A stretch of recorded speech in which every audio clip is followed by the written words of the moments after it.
Welcome, everybody. We're so glad that you're joining us today. We are here today with our guest, Sarah Jamil, and I'm going to tell you a little bit about her. She is a Muslim woman born and raised in Denmark of Pakistani heritage, and she currently calls Toronto, Canada home. She is a mother, mentor, author, and spiritual activist. She is a skilled intercultural communicator, navigating various cultures as a world citizen. She engages with ease in interfaith dialogue and bridge building. Sarah uses her agency in disrupting stereotypical narratives and advocating for several initiatives near and dear to her heart. She holds a Bachelor of Education and has 20 years of experience mentoring women and girls. She is the proud founder and visionary leader of Compassion First, a mother-daughter venture on a mission to create a better world one woman at a time. Sarah lives compassion by modeling the affirmation, which she coined, "A better world starts with me." Lastly, Sarah dedicates many volunteer hours as co-lead facilitator of the Charter for Compassion International Women's and Girls sector. Welcome, Sarah. We're so glad to have you here. Can you tell us a little bit about your work? Thank you very much for having me. And yes, thank you for the introduction. And so my work is twofold. I have my own venture that Katie, you just mentioned, Compassion First, but it was actually born out of the same work that I'm doing with Charter for Compassion International. So I'll just, before I jump into the charter, how I got to know about it is back in 2013, Compassion sort of, I was going, let's say it was the biggest year of my awakening.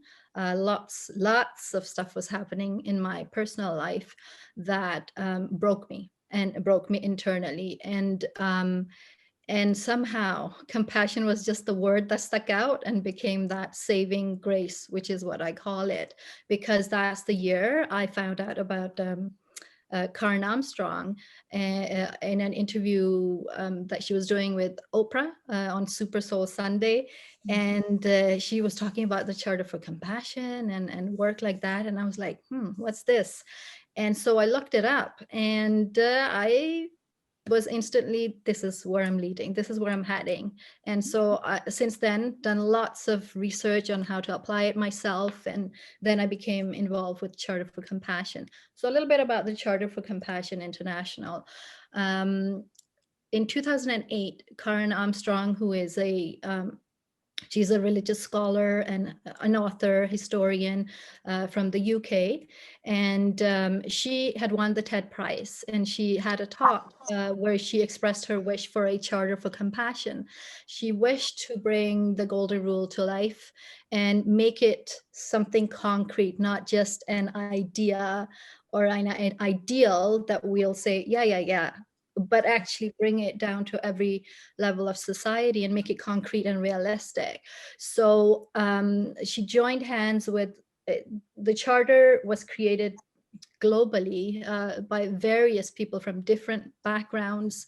And in 2009, it was launched, and it has then since grown into like a global network of networks, basically how we say it. There are cities that have declared themselves as compassionate cities, and the focus of the charter is a lot on education. This year, we want to look at language used around women and girls, about women and girls, and we want to elevate the conversation from ending violence against women of all forms to, can we start talking about a partnership? How can we create changing the language, changing the lens a little bit, because we've tried for many years to use this term. And what have we, yes, we've achieved stuff, but there is more to be done. So we're working, exploring a vision of a partnership for a safe and sacred now is what we're calling it. It came to us that this is what we'd like to call it. Something that is a partnership means it could be from various backgrounds. It could be gender partnership. It could be, you can apply it to everything. The people that are doing the work, partnerships, collaborations, and then safety. We don't want violence. We want, what do we want, right? We want safety and a sacred now, the sacredness of being human or of being women. That has been really tampered with, right? It's made, we want to bring that into the conversation. So, and now basically now we don't want to wait anymore. The work has to be done now. So that's where I am at with the charter. Very happy to co-lead the sector with another beautiful woman called Donna Mills, and we're really reaching out to a lot of even our other sectors. We're saying, hey, internally within the charter, we're starting to cross-sector collaboration outside of the charter. Who else can we partner with? Who can we invite in? So that's the work. I'm very passionate about it, as you probably can see when I'm sitting here and talking. I believe that this is the way forward right now to address. I'll get into that after when we get into our questions, but address injustice. Compassion and justice sort of go together, I believe, and you can't talk of one and not the other, in my opinion. So I'm excited to see where our conversation is going to go today. When you Such important work.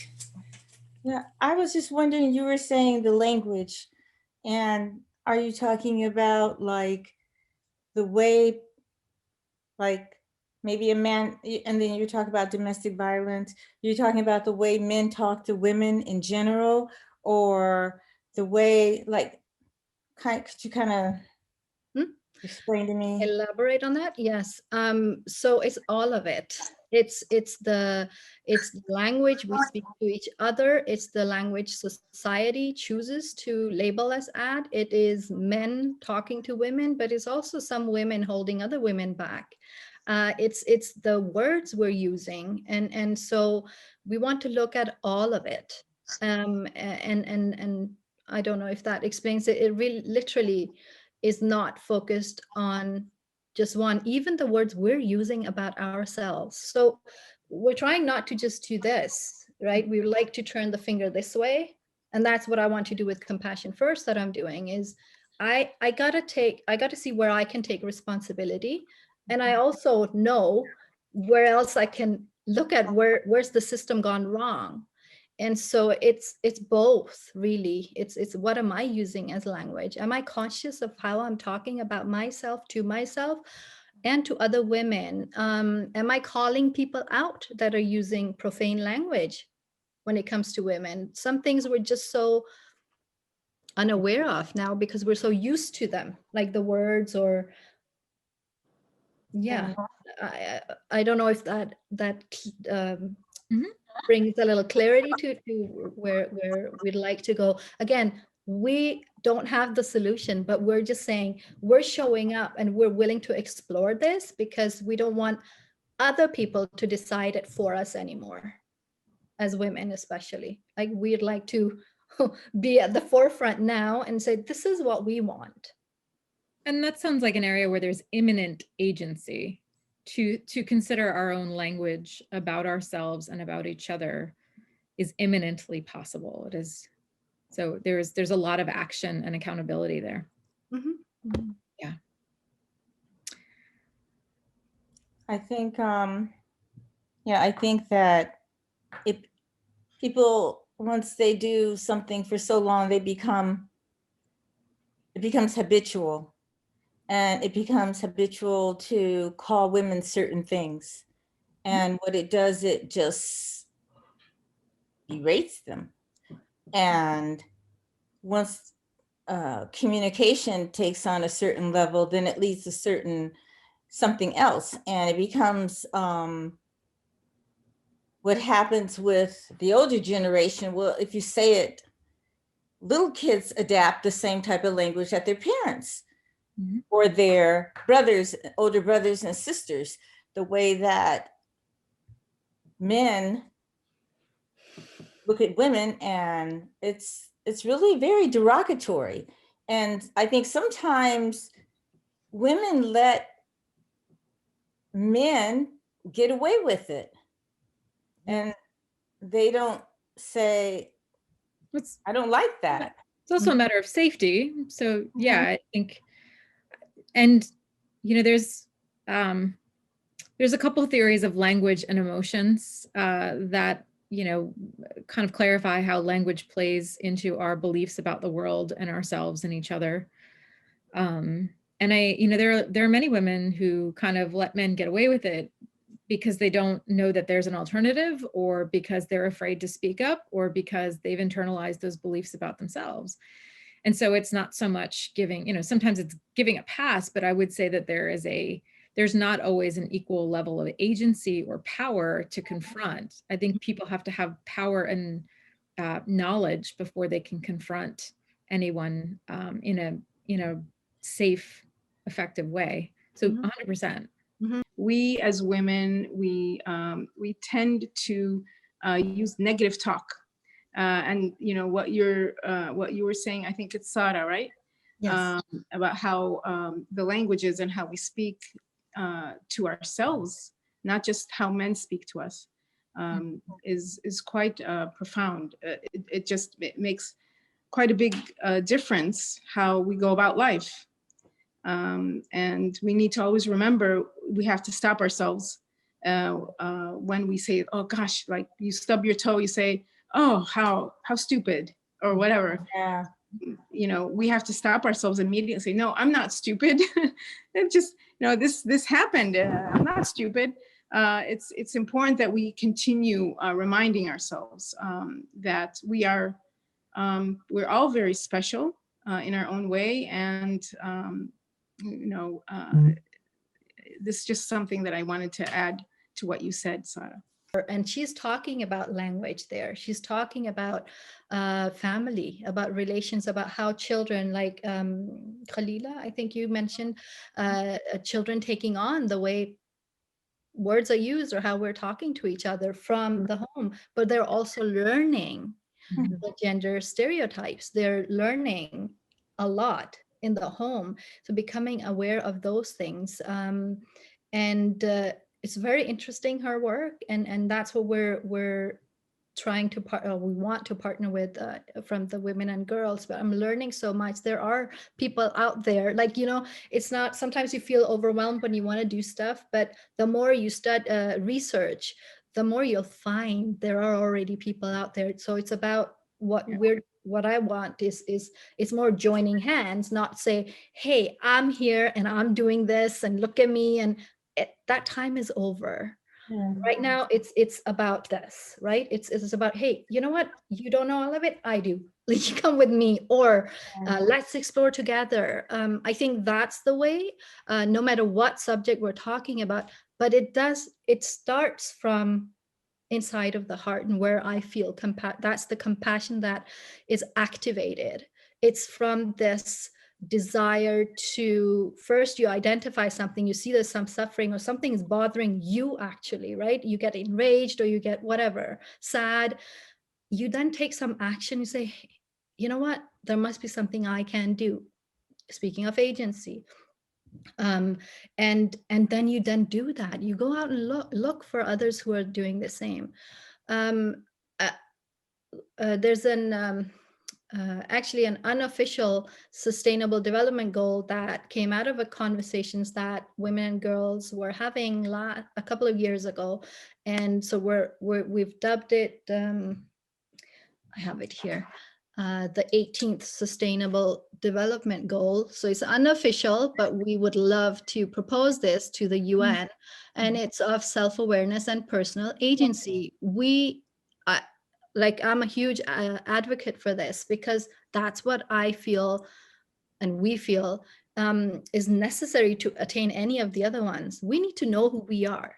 We need to do that work. And then we need to be able to see, where do I have agency, and go there.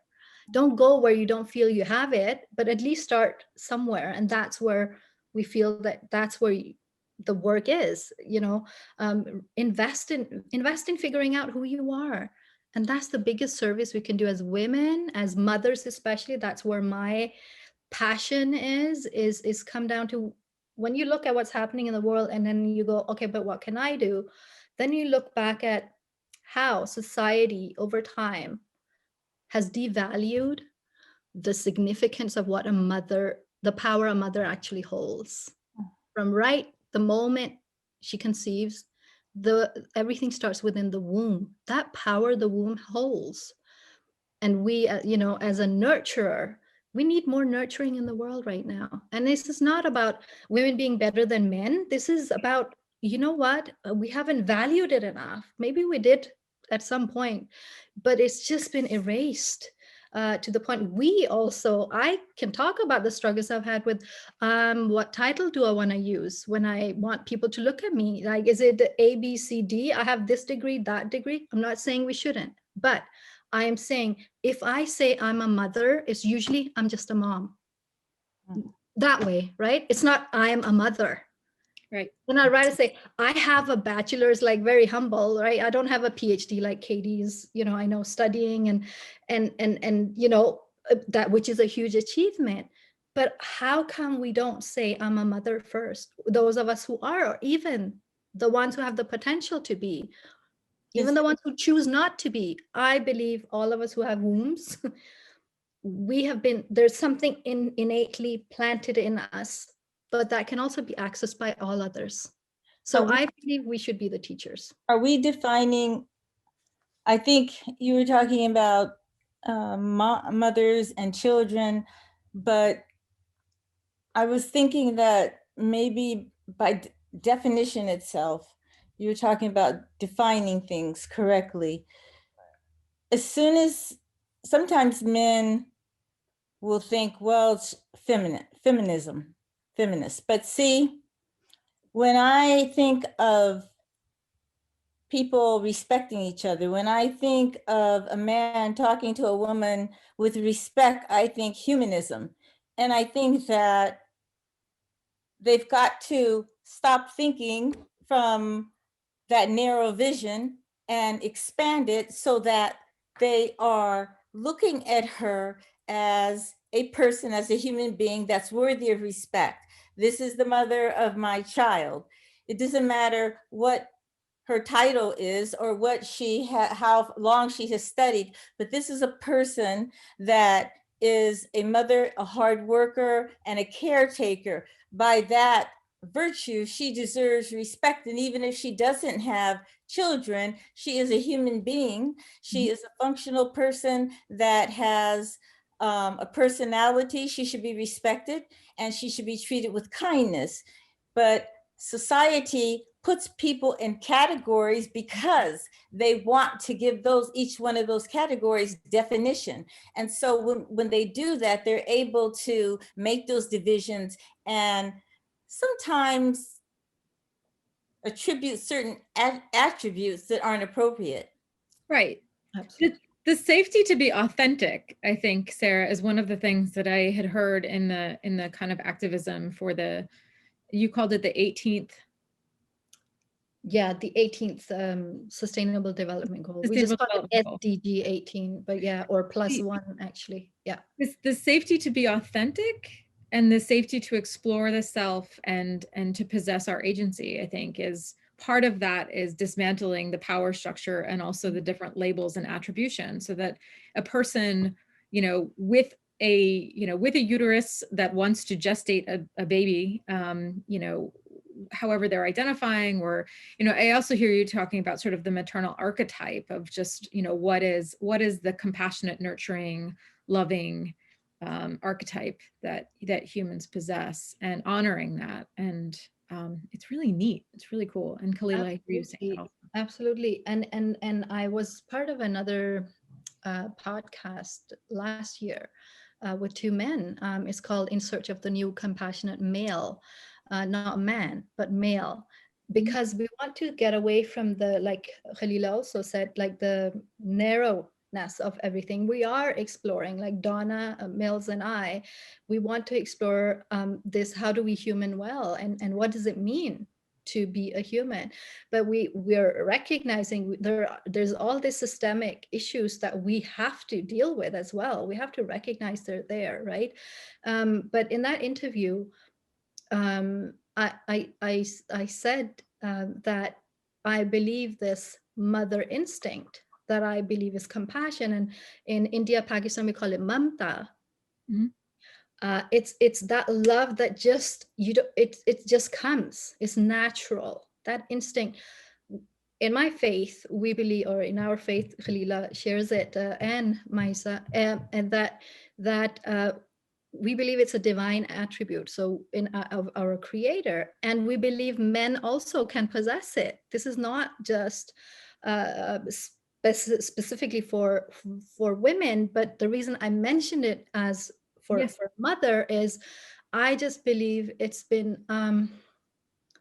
actually almost to the point is made profound, whatever sorry, profane, whatever the mother possesses of influence, and we've taken it on, and then we feel like we don't really have much to contribute other than do the, giving birth and feeding and caring. And but that's where I'd like to highlight it a bit more is can we not go back to the mother being at home, but can we, I'd like to say that as a provocation. Sometimes you need to stir the conversation and just bring something, and say, yeah, I believe, women should go back to the kitchen. But then when I say that, what do I mean? I mean the nurturing. And I believe education, yes, I want to do some work outside of just being a caregiver. I used it, just being a caregiver. We're using it without realizing. But Powerful that is. that's what's the scary part, is we're not even aware anymore. It's unconscious. It's like that's just how, and so we don't question it. And we're saying, no, we want to question. I have one son and I have two daughters. It's the same teaching. It's the same modeling that I want to do for all three.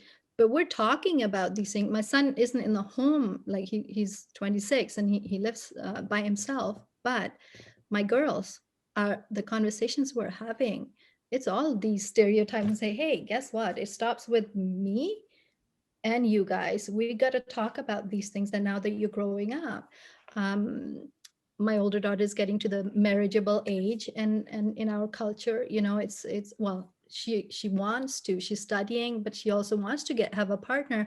But that whole conversation is so interesting, the cultural barriers, the cultural language around getting married, the criteria. And it's just like, I was born and raised in Denmark, so I haven't lived in Pakistan. So it's I different. don't, right? So I don't have some of those, what do you call it? I don't have that. I have this, well, no, I don't think it should be this way. It should be this way, right? So I've had that. I'm seeing the impact on my girls, knowing, okay, we can question stuff here. We can, we can still remain within. Faith is very central in our lives. And I want them to use it as something that can empower them and say, we have been given our rights. We don't need other people to tell us what they are. We've been told to figure it out through our holy book or our teachings. We talk about it, right? And what's not working, what is working. I think that's the role from the home. Parents can really, if parents have a loving relationship, then they can.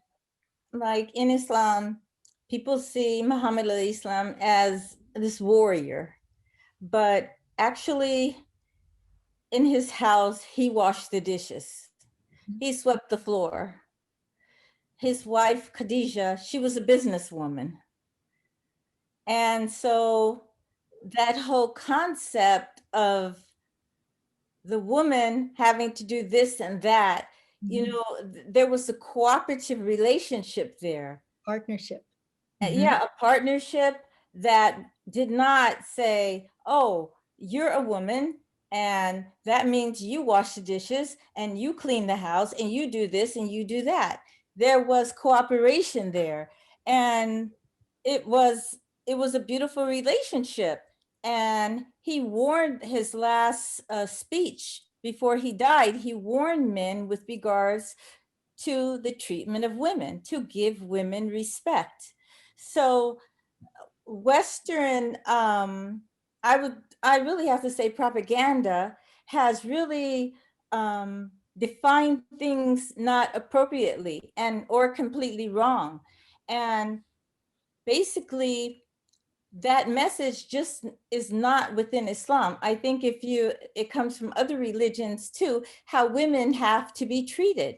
And I don't think a civilized society really, it's not just from a spiritual perspective, but from a human perspective. A civilized society does not call women filthy names. Mm. It doesn't just demean the woman, it demeans the person who's saying it. Absolutely.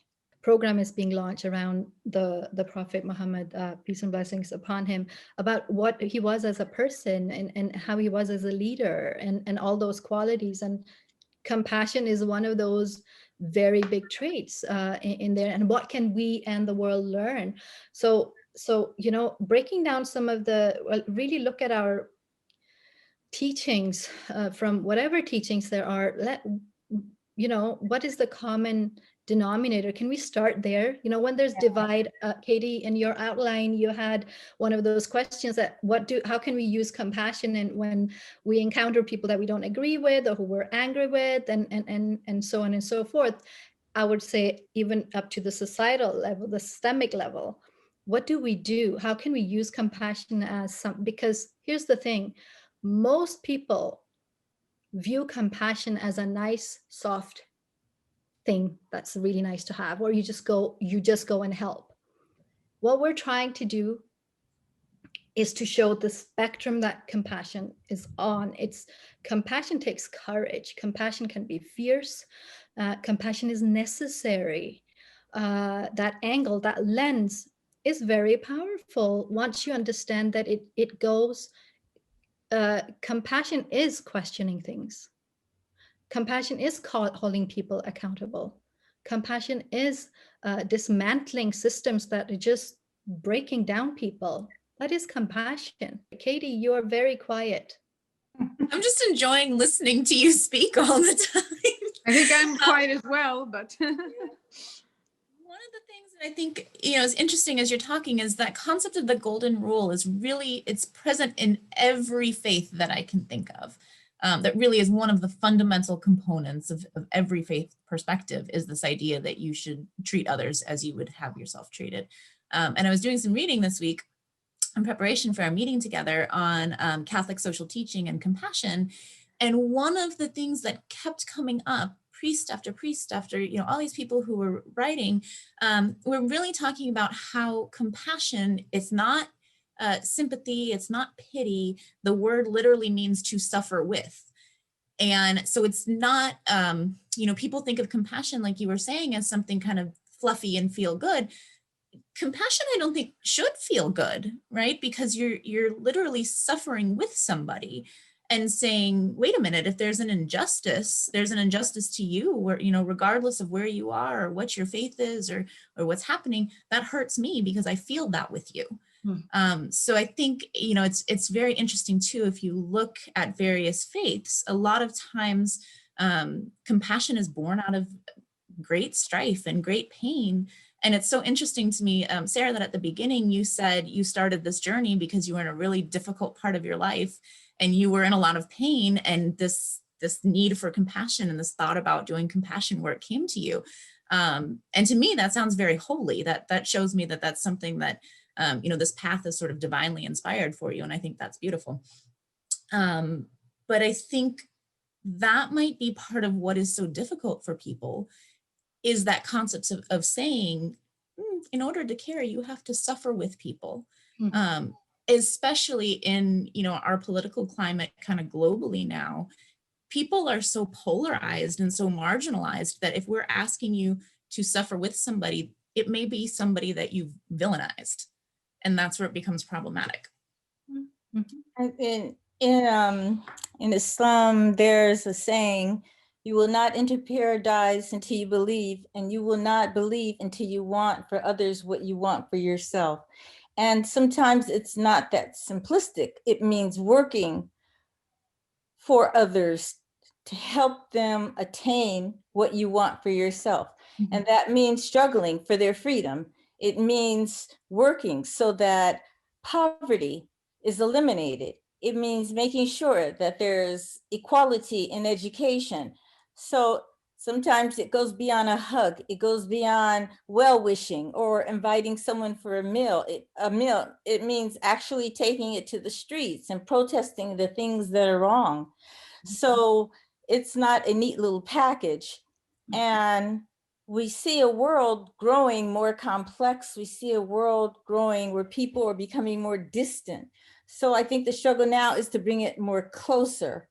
And we have to go out of our circle of certainty, out of that circle and branch off, and to, even if it's uncomfortable, it can be very uncomfortable, but go and try to see how we can change hearts and minds. When I first moved to North Carolina, I was in that circle of certainty, and I met a Reverend Barber, and he literally had to push and convince me to do something. And I did. And it was the gas in my tank that I needed, or I probably wouldn't have done a lot of the things that I needed to do or wanted to do. So you know, as Muslims, sometimes we get into that circle of certainty, that universe of us, and we have to get out of that. I was going to bring that into you, Mesa, because one of our questions today was, where do we see the need for compassion most in the world? And I was hoping you would be first to answer, since we haven't heard from you. Thank you so much. I just wanted to continue what Khalida was saying about how we need to go outside of our kind of bubble. I would call it a bubble, because we have certain people around surrounding us, and we have people that we're comfortable with. And so we just continue with our lives. How can you have compassion if you don't go outside of that bubble? So where is compassion needed most? It's needed in just human relations. We need to, in our daily lives, we do not feel the need to go out of our comfort zone. And simple things that I do myself, and those in my community always wonder, why are you talking to someone while you're standing in line at the grocery store that you don't even know?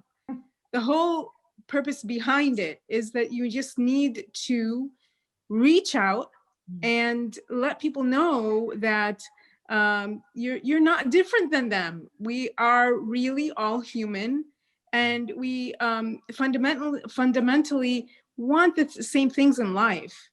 And if they just stand in line, you're doing them a favor as well. You're not doing yourself only a favor. You're doing them a favor by giving them the opportunity to get to know the other. If we are really the other, for example, just like Sara said, I mean, are we really the other? We are in the eyes of those that have never talked to us, have never had an opportunity to get to know us. Yes, we are the other. But in reality, we're not. And once they do give themselves that chance to connect with us, they will know it themselves. So yes, we definitely, in our different circles, it's not just our community, Khalila. I know with other communities as well. They just, they'd rather be comfortable. Right. You mentioned, Khalila, that you're going to have to, go out of, be uncomfortable. You're going to have to do that to touch other people's lives and to connect with other people. That's just it. And you will not be truly a compassionate person if you don't do that. Because how hard is it to be compassionate to your husband, to your children, to your in-laws? I mean, they're right there. And it's quite easy. So where do we need the compassion most? It's just, I don't know how to answer that simply, other than just human relations, just with other people, really. Yeah, if you see an elderly person in the grocery store and they need help with their groceries, help them to the car with their groceries. They're going to appreciate that. Yes, Simple things can they go are a long, very, long way that's to true. show them your humanity and to help them with their needs. And that's compassion, even saying good morning to someone. Maybe they don't expect it, but you would be surprised. They're surprised because they don't expect it.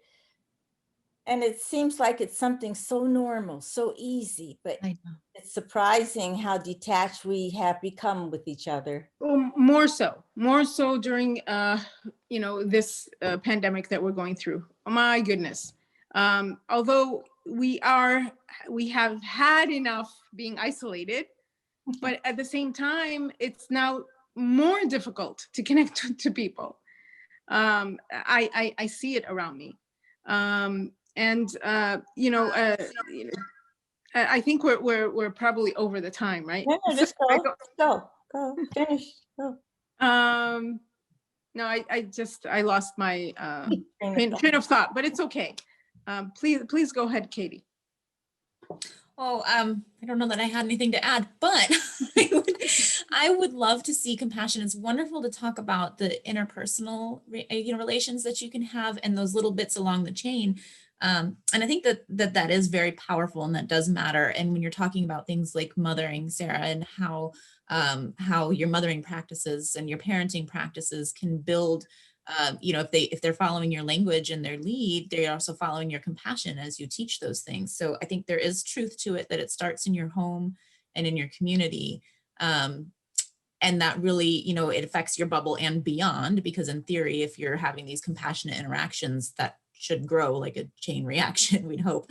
But I would really like to see compassion sort of imbued into our political processes and our policies, because that ends up being a lot of what the problem is that everybody likes their neighbors more or less, the people that are closest to them.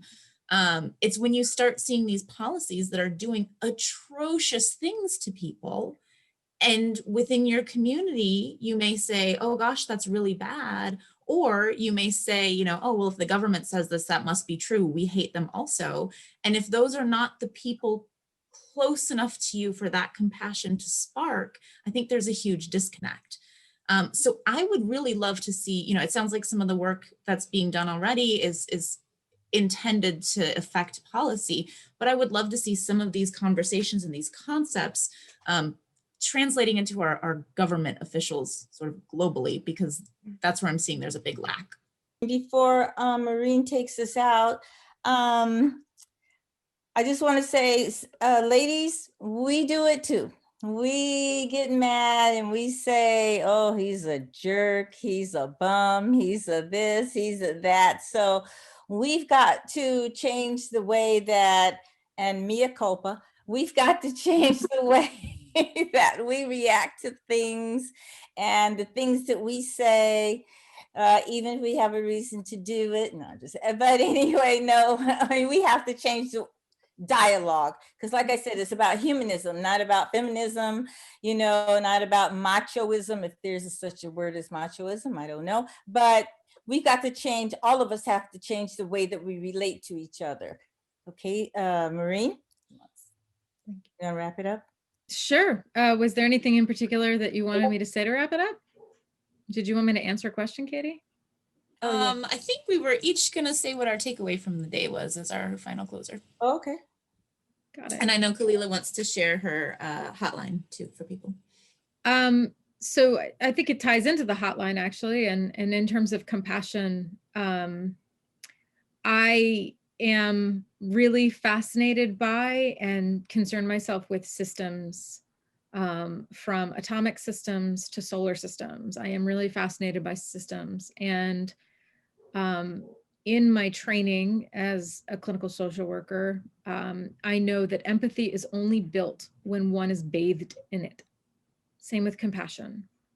So in order to be compassionate toward others, we can start with whomever we feel warmth to, and then take that feeling and either move it in or out, wherever it goes. We start with what's easiest, who we feel most compassion to. If that's kittens, then we start with kittens.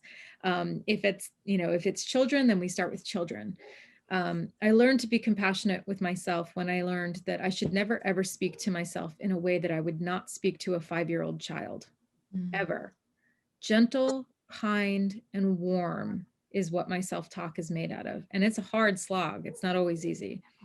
So being kind to ourselves makes us kind to others, but also being kind to ourselves means being with the anger and the sadness and wanting, like hanging out and just processing our feelings that, we feel like someone is, if we're angry. Compassion doesn't come from stifling of feelings. And so I want to clarify that when we're compassionate with ourselves, we allow ourselves our full range, and then we grieve or we do sort of the work to be with our feelings. And then we can move to that loving place, which comes from a place of acceptance, not a place of suppression. Compassion does not come from a place of suppression. Okay. And so, part of good mental health, I think part of transformation is in these interpersonal conversations. And part of it is, staying compassionate with ourselves and having our goals and being accountable to them. And then also finding the people who frustrate us, and cultivating a sense of compassion toward them. And sort of expanding that out, because every connection that we make, we are gathering cells in the system of compassion. So it is very much interactional and very much relational. And then we can radiate that out systemically up to the solar system through politics. Yeah. Beautiful closing. Next. It's beautiful. Yes. Thanks. And with that, Kalila, would you like to share, one of the things that is, we know as mental health professionals is that, unfortunately, hopelessness, isolation, loneliness, shame, shame is bred in isolation. And so the isolation and the hopelessness of this pandemic has increased suicidality. And Kalila mentioned that she would like to share the National Suicide Hotline to anyone who is, feeling like they no longer want to live and making plans or practicing. Calling the National Suicide Hotline is a good idea. And I'll put in my plug for therapy because it's just a great idea for folks, and a great way to cultivate self-compassion in the loving gaze of another. Yes. Yeah, a friend of mine, her son, he committed suicide a couple of years ago, and I was looking at a television broadcast, and they were talking about the statistics that have risen since the virus, and it made me think back on that. And I had promised my friend I would spend more time and help her, and I didn't, because when her son, he wanted to leave home, but he was too young to leave home, we stopped him. And I kept thinking, we should have let him go. If we had let him go, maybe he would not have killed himself. And for that reason, it was really, really hard for me to see her. It was like facing, I guess, what I felt we had done, but maybe that was wrong. I don't know, but it's a common response. Yeah, and I think so. I think that sometimes you have to, if you see someone suffering, say something. Don't think, well, they're going to be all right. Don't think they're weak. They have to get over it, because some people can't get over it. Right. And there's compassion. There's also something called mercy. Mercy can be shown 2 minutes, 3 minutes of your time. And I think that, not only convince them to call the suicide hotline, sit with them if they need you to sit with them, because maybe they're not going to call by themselves. So the number is 800-273-8255. And in the event that someone's child or someone's wife or husband commits suicide, be there. Don't let them spend those hours alone. Be there. And that's my take from before, and even more so from today. All right. Thank you, Khalila. Would put up some of the information that Sarah shared with us today about her work on our website, so that people could investigate more about that if they're interested. Very good. Thank you. Okay, until next week.